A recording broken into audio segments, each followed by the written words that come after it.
फरीदाबाद में सतयुग दर्शन trust series पर पाक का कब्जा, 3 विकेट से हारी भारत की टीम।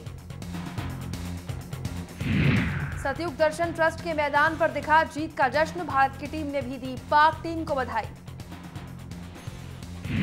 हिसार में महाराजा अग्रसेन जयंती में हुड्डा ने की शिरकत, लोगों ने की अग्रसेन नाम से यूनिवर्सिटी बनाने की मांग। 1 महीने में शुरू होगा बारसा एम्स में ओपीडी की सुविधा, दीपेंद्र हुड्डा ने किया दावा। सोना में तीरंदाजों को नहीं मिल रही मूलभूत सुविधाएं, पहाड़ियों में प्रैक्टिस करने को मजबूर। और नवरात्र से पहले फलों के दामों में लगी आग, सब्जियों के भाव भी आसमान पर।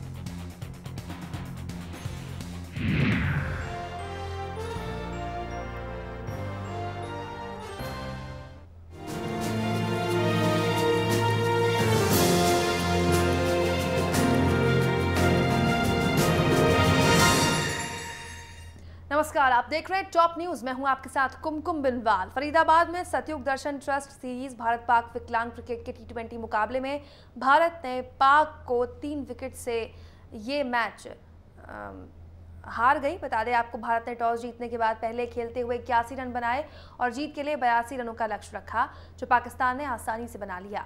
ये मैच सतयुग दर्शन ट्रस्ट के ग्राउंड में खेला गया था।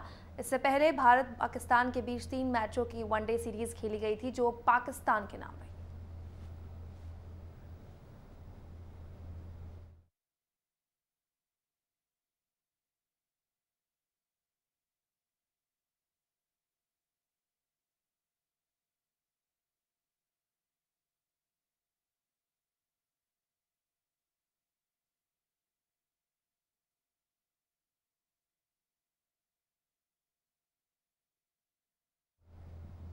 सतयुग दर्शन ट्रस्ट ने भारत पाकिस्तान विकलांग टीम के बीच सीरीज का आयोजन किया। सीरीज का मकसद विकलांग खिलाड़ियों को प्रमोट करना और दोनों देशों में आपसी भाईचारा बढ़ाना था।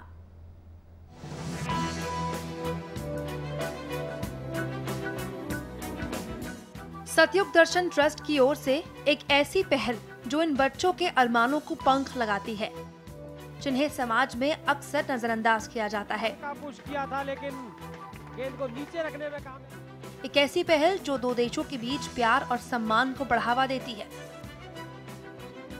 जी हाँ, सतयुग दर्शन ट्रस्ट का यही मकसद है कि विकलांग बच्चों की मदद करके उन्हें अपने सपने पूरे करने का मौका दिया जाए। केवल हिंदुस्तान और पाकिस्तान की टीमों के बीच मैच होना एक शुरुआत है, पर हम चाहेंगे कि विश्व में जहां जहां भी ऐसे सज्जन हैं, उनको उत्साहित करने के लिए, उनको आगे बढ़ाने के लिए, जैसे विश्व में खेल चलते हैं, क्रिकेट का भी चलता है और भी चलते हैं प्रतियोगिताएं, तो वैसी प्रतियोगिताएं इनके लिए भी होनी चाहिए। शारीरिक रूप से विकलांग बच्चों को प्रमोट करने के लिए पाकिस्तान क्रिकेट टीम के चेयरमैन अब्बास हाशमी भी पीछे नहीं थे।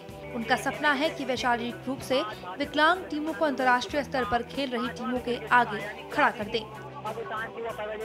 सतयुग ट्रस्ट ने जो ये सीरीज कराई है, वो सज्जन जी से मिलकर इस कदर खुशी हुई है कि इस तरह सादा आदमी है कि यहाँ पे इतना बड़ा ट्रस्ट चला रहे हैं जिसमें बच्चों को तालीम दे रहे हैं। ये क्रिकेट की सीरीज बहुत अच्छी सीरीज होगी। इसका मकसद दोनों ममालिक के दरमियान अच्छे ताल्लुकात करना भी है। वहीं 40 सालों से विकलांग टीम की सेवा कर रहे भारतीय हैंडीकैप्ड क्रिकेट एसोसिएशन के चेयरमैन प्रवीण बहल का कहना है कि विकलांग खिलाड़ियों के ज्यादा से ज्यादा टूर्नामेंट आयोजित होने चाहिए। 40 सालों से इस अभियान में काम कर रहा हूं और 40 सालों के काम का ये फल है कि आज हम अंतर्राष्ट्रीय क्षेत्र पर पहुंचे हैं। और आपके ज्ञान के लिए मैं आपको बता दूं कि मैं 350 विकलांग क्रिकेट टूर्नामेंट करवा चुका हूं और उस 350 विकलांग क्रिकेट टूर्नामेंट के द्वारा मैं इन लोगों को सिर्फ राष्ट्रीय धारा के साथ जोड़ते हुए अंतर्राष्ट्रीय धारा के साथ जोड़ना चाहता हूं।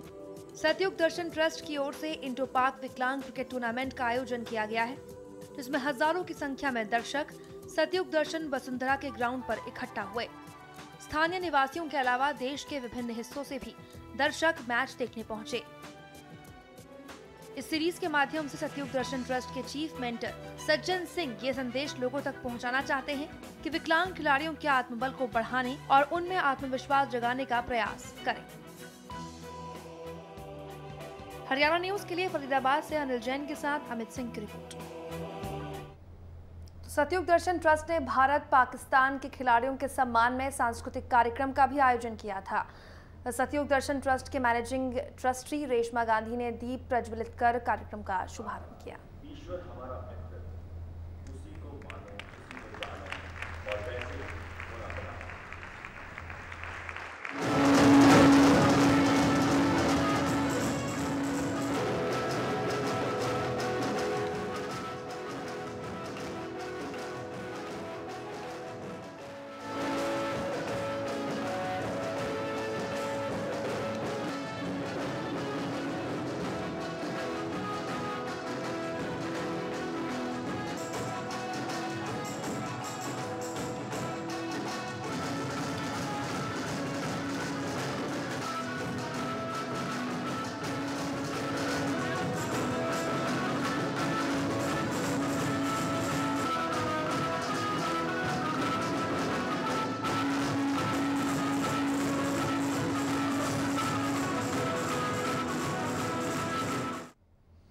आइए अब आपको दिखाते हैं कि मैच से पहले किस तरह दोनों टीम्स का स्वागत किया गया।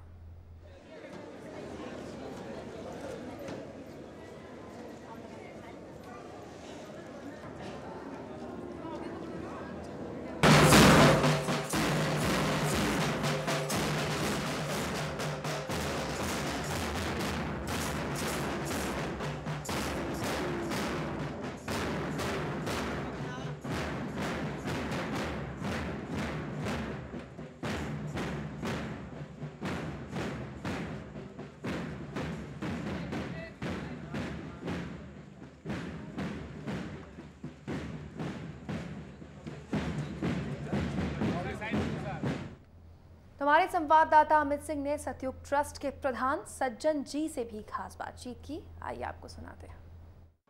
भारत और पाकिस्तान के बीच रिश्ते मधुर करने के लिए सतयुग दर्शन ट्रस्ट इंडो पाक सीरीज का आयोजन किया गया है। हमारे साथ चीफ मेंटर सज्जन जी हैं, हम इनसे बात करते हैं। सर बताइए कि इस सीरीज का जो मकसद है वो क्या है? इस सीरीज का मकसद केवल एक ही है, जो थोड़ा कमज़ोर वर्ग है उसको ऊपर उठाना।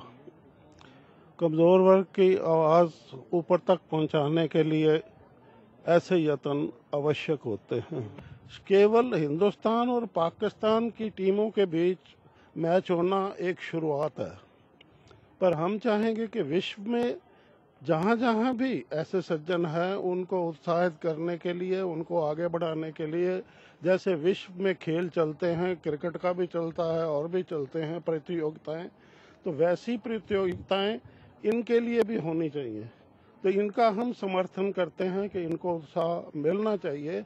हम संगठित रूप से, पूर्ण मानव जाति संगठित रूप से रहें और चारों ओर शांति का वातावरण हो। तो हमारा उद्देश्य यही है कि मानवता को अपनाने के लिए तैयार हो जाए, और मानवता धर्म ही सब धर्मों से ऊपर है, उसी धर्म के अनुसार चलें। बिल्कुल, तो सज्जन जी का साफ कहना है कि जो फिजिकल हैंडीकैप के बच्चे हैं उनको प्रमोट करने की जरूरत है, उनको आगे लाने की जरूरत है ताकि उनके भी सपने पूरे हो सके। उनका ये भी कहना है कि अतीत को भूलकर हमें वर्तमान में जीना होगा और जो भारत पाकिस्तान के रिश्ते हैं उनको मधुर बनाना होगा। कैमरामैन विनय के साथ अमित सिंह, फरीदाबाद। हमारे संवाददाता अमित सिंह ने इंडियन हैंडीकैप एसोसिएशन के चेयरमैन प्रवीण बहल से भी बातचीत की। Indian physically handicap cricket association of India के चेयरमैन प्रवीण बहल जी हमारे साथ हैं, हम इनसे बात करते हैं। बहल जी, सबसे पहले बताइए कि जो इस मकसद है सतयुग दर्शन ट्रस्ट का, एक अच्छा मकसद है कि ऐसे बच्चों को आगे लाया जा सके। आप क्या कुछ कहना चाहेंगे उन माँ बाप से जिनके बच्चे फिजिकली हैंडीकैप हैं? नहीं, अगर आप मेरी राय ले रहे हैं, मैं तो 40 सालों से इस अभियान में काम कर रहा हूँ, और 40 सालों के काम का ये फल है कि आज हम अंतर्राष्ट्रीय क्षेत्र पर पहुंचे हैं। और आपके ज्ञान के लिए मैं आपको बता दूं कि मैं 350 विकलांग क्रिकेट टूर्नामेंट करवा चुका हूं, और उस 350 विकलांग क्रिकेट टूर्नामेंट के द्वारा मैं इन लोगों को सिर्फ राष्ट्रीय धारा के साथ जोड़ते हुए अंतर्राष्ट्रीय धारा के साथ जोड़ना चाहता हूं। इस मुहिम और इन संस्थाओं के द्वारा इनको एक ऊपर स्टेज देना चाहते हैं, ताकि उस स्टेज के ऊपर आम जनता, सामान्य जनता इस बात का आभास करे कि ये लोग हर चीज को सही तरीके से पूर्ण कर सकते हैं अगर इनको स्टेज मिल जाए। यही हमारी एक अभिलाषा है, यही मेरी एक तमन्ना है कि जीते जी मैं इन चीज़ों को देख जाऊं और तो एक मेरी अभिलाषा पूरी हो जाए। अंतर्राष्ट्रीय का देख के मुझे बहुत अभिलाषा हुई है। बिल्कुल, तो कमाल का एक्सपीरियंस है बहल जी का और काबिल तारीफ है इनकी 40 वर्षों की सेवा जो उन्होंने की है, 350 टूर्नामेंट कराए हैं। और यहाँ पर तारीफ करनी होगी सतयुग दर्शन ट्रस्ट की जो ऐसे टूर्नामेंट को सपोर्ट कर रहा है। कैमरामैन विनय के साथ अमित सिंह, फरीदाबाद। वहीं पाकिस्तान हैंडीकैप्ड एसोसिएशन के चेयरमैन अब्बास हाशमी से भी किया हमने खास बातचीत। ट्रस्ट इंडो पाक सीरीज पर बात करने के लिए हमारे साथ पाकिस्तानी क्रिकेट टीम के चेयरमैन अब्बास हाशमी जी हैं। हाशमी जी, सबसे पहला सवाल आपसे कि कैसा लगा आपको भारत, कैसी हुई आपकी सेवा? बहुत मज़ा आया, बहुत अच्छा लगा। ख़ास तौर से सतयोग दर्शन ट्रस्ट, जिसका मुझे पाकिस्तान में रहते हुए इल्म नहीं था, लेकिन सतयोग ट्रस्ट ने जो ये सीरीज़ कराई है वो सज्जन जी से मिलकर इस कदर खुशी हुई है कि इस तरह सादा आदमी है कि यहाँ पे इतना बड़ा ट्रस्ट चला रहे हैं जिसमें बच्चों को तालीम दे रहे हैं। ये क्रिकेट की सीरीज़ बहुत अच्छी सीरीज़ होगी। इसका मकसद दोनों ममालिक के दरमियान अच्छे ताल्लुकात करना भी हैं, ताकि आप हिंदुस्तान, हम आए हैं, आप पाकिस्तान जाएं, दिल में कोई डर और खौफ नहीं हो। जो सज्जन जी का पैगाम है, मोहब्बत और प्यार, ये हम जिस तरह दुनिया में ये होना चाहिए, हम तो पड़ोसी ममालिक हैं। एक और भी सवाल है कि सतयुग दर्शन ट्रस्ट ने जो पहल शुरू की है यहाँ पर क्या कहेंगे इसके बारे में? आपकी बाकी जो कंपनीज हैं जो सारी हैं, उन्हें भी इस क्षेत्र में आगे आना चाहिए? बिल्कुल, मैं हमेशा ये कहता रहा हूँ कि ये जो स्पेशल बच्चे हैं और फिजिकली हैंडीकैप हैं, इन बच्चों का भी उतना ही हक है जितना आम शहरी का है और नॉर्मल लोगों का है। मैं तो ये चाहता हूँ ये फिजिकली हैंडीकैप जो हैं ये नॉर्मल टीम के साथ मैच खेलें, और हमने ऐसा करके भी दिखाया है। आने वाले वक्त में आप देखेंगे कि ना कोई इसमें कोई स्पेशल कहेगा, ये और नॉर्मल एक ही ज़िंदगी गुजारेंगे। जो प्राइवेट सेक्टर के लोग हैं, जैसे सज्जन जी ने इनका साथ दिया, जो मुखय्यर हजरात हैं, जो बड़े बिजनेसमैन हैं, मैं उनसे रिक्वेस्ट करूँगा, ये गरीब तलबा हैं, अगर ये तालीम हासिल करते हैं तो आप इनको एक एक अडॉप्ट कर लें इन बच्चों को। अगर कोई मुश्किल में है तो आप इनकी मुश्किलात को, इनकी प्रॉब्लम्स को सॉल्व कीजिए, ताकि ये इस मुल्क के एक अच्छे शहरी बने। अगर पाकिस्तान में हैं तो हम उनके लिए भी वहाँ कोशिश यही कर रहे हैं, ताकि आने वाले वक्त में ये गुर्बत दूर हो और हर शख्स एक अच्छे अंदाज से ज़िंदगी गुजार सके। बिल्कुल, तो हाशमी साहब का साफ कहना है। और एक बात और भी है कि यहाँ पर अगर आप सपने आप कैसे भी देखें, अगर कुछ करने का जज्बा रखते हैं, अगर कुछ करने का मादा रखते हैं, तो कोई भी सपना आपका अधूरा नहीं होता है। यहाँ भी हाशमी साहब का एक सपना है कि वो जो फिजिकल हैंडीकैप के बच्चे हैं उनको नॉर्मल टीम के सामने खड़े करें, और जल्द ही उम्मीद है कि उनका ये सपना हकीकत में बदल जाएगा। कैमरामैन विनय के साथ अमित सिंह, फरीदाबाद। चलिए आगे बढ़ते हैं खबरों में। पाकिस्तान के मानवाधिकार कार्यकर्ता अंसार बर्नी ने पाकिस्तान को खुद का और भारत को अपने माता पिता का मुल्क बताया। बर्नी बादली के लाड़पुर में सद्भावना समारोह में शामिल होने आए थे। लाड़पुर के रविंद्र को सोमालियाई डाकुओं के चंगुल से छुड़ाने वाले बर्नी को अपने बीच पाकर गांव के लोग भी उत्साहित थे। सांसद दीपेंद्र हुड्डा के साथ बर्नी का गर्मजोशी के साथ स्वागत हुआ। इस बीच बर्नी ने पाकिस्तान के साथ भारत के दुश्मनों से भी लड़ने का संकल्प दोहराया। उन्होंने दोनों मुल्कों के बीच लाइन ऑफ कंट्रोल खत्म करने की जरूरत बताई। पाकिस्तान मेरा मुल्क है और वो मुझे प्यारा है, तो ये मेरे माँ बाप का वतन है, ये मेरे दादा दादी नाना नानी का घर है, मुझे ये उससे ज्यादा प्यारा है। कोई औलाद ऐसी नहीं हो सकती कि जो अपने माँ बाप के घर को जलता हुआ देखे। और अगर किसी ने मेरे माँ बाप के घर की तरफ देखा तो उसकी आंखें नहीं रहेंगी। देखना है तो अच्छी निगाहों से देखो। हमने दोनों मुल्कों को करीब लाना है। जो हो गया वो हो गया, अब हमने मोहब्बतों के चिराग जलाने हैं। बारसा एम्स में 1 महीने में ओपीडी सेवाएं शुरू हो जाएंगी, ये कहना है सांसद दीपेंद्र हुड्डा का। दीपेंद्र हुड्डा लाड़पुर में अंतर्राष्ट्रीय सद्भावना समारोह में शामिल होने आए थे। उन्होंने कहा कि राज्य सरकार लगातार आम लोगों के हित में काम कर रही है। लाड़पुर के एम्स में ENT और गायनिकोलॉजी के साथ कार्डियोलॉजी जैसे खास डिपार्टमेंट्स भी होंगे। इस एम्स को सेंटर ऑफ एक्सीलेंस के तौर पर विकसित किया जाएगा। कि 1 महीने में एम्स की जो ओपीडी जो हमारा टारगेट था, उसी टारगेट के अनुसार 1 महीने में ओपीडी शुरू हो जाएगी। तो ये बहुत बड़ी मुझे लगता है कि एक बात होगी इस पूरे क्षेत्र के लिए, क्योंकि पहला ग्रामीण क्षेत्र के अंदर एम्स है जिसके अंदर कार्डियोलॉजी, आई, ENT, अपना गायनेकोलॉजी, सर्जरी और ऑप्थेल्मोलॉजी, इन क्षेत्रों की OPD अभी महीने के अंदर शुरू हो जाएगी।